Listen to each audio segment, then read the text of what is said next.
Hi, first graders. Today we are going to read Why the Sun and the Moon Live in the Sky. So this is a folk tale. So let's talk about some key features of a folk tale.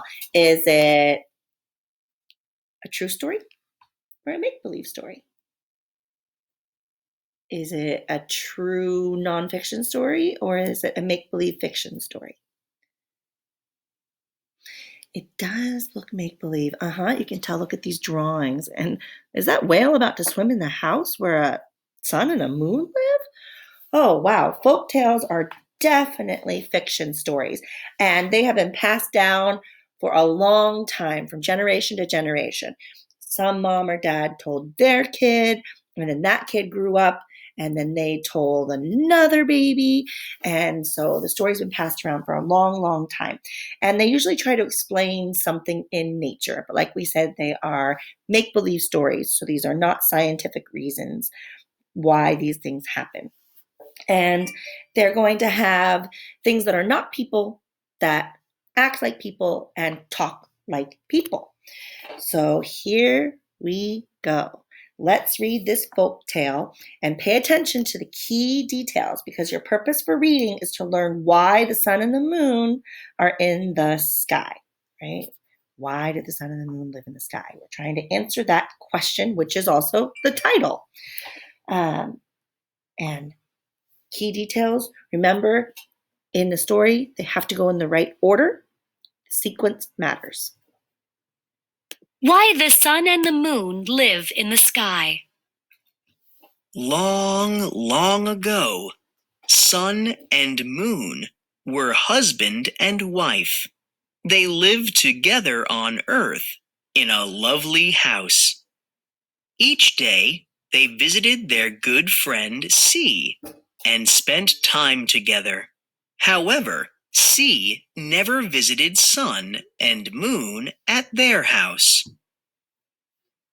One day, Sun asked Sea, "Why don't you visit us?" "I can't leave my big family," Sea explained. "There isn't enough room in your house for me to bring them."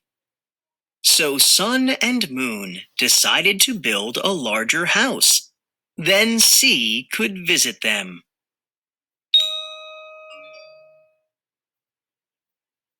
When they finished their house, Sun and Moon invited Sea and her family to come over.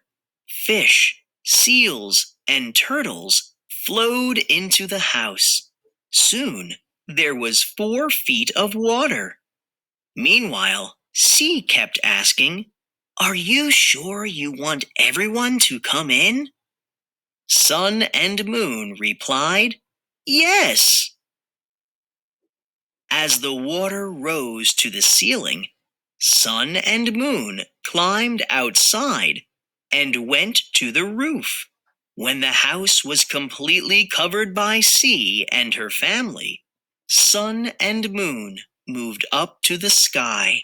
That's where they have stayed to this very day.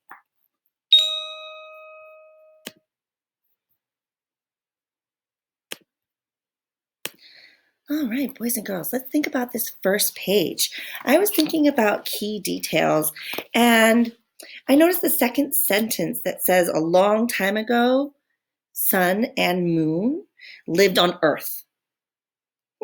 So that's important detail because it tells me about where they lived. And then in paragraph 2, I learned that they visit Sea, but Sea never visits them. This is an interesting detail, but I need to figure out why. Why doesn't the sea visit them? And then I'll have my key detail. So why doesn't Sea visit them? Why?